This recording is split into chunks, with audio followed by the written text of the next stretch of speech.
Este es un avance, estamos en el lago Titicaca. Esta es la playa de Capachica. Es un pueblo situado a 1 hora a Juliaca. Y hemos venido acá con Belinda Torres para filmar con Estudios Roy, con Frankie, con Rolando, y va a ser espectacular. Vamos a hacer detrás de cámaras, como el Estudio Roy graba con Belinda Torres. Esperen un momento. Estamos grabando detrás de cámara. Ahorita todo el equipo de Roy está instalando los equipos, el sonido, las luces, todo listo para hacer el videoclip de Belinda Torres. Es que realmente es una balada.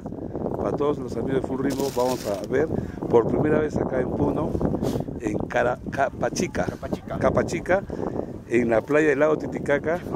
Chiflón, la playa Chiflón, ¿no? Front. Yo tengo lengua mocha. Y vamos a ser testigos de este videoclip que está haciendo Corporación Roy, ¿no? Sí, Corporación Estudio Roy.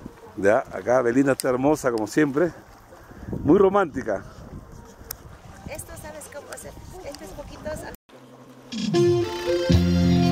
¿La tela tienes para conectar? No, ahí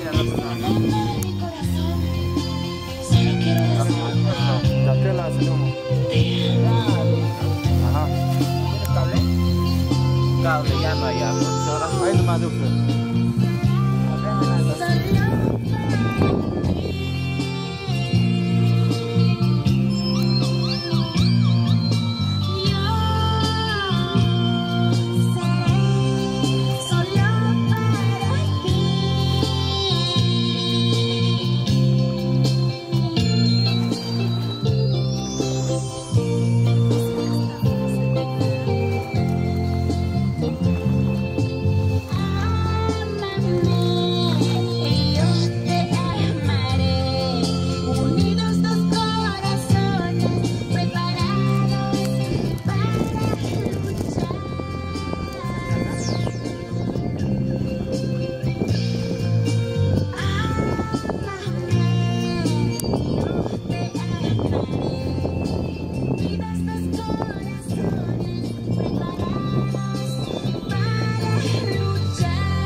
Ahorita está todo el equipo de Roy.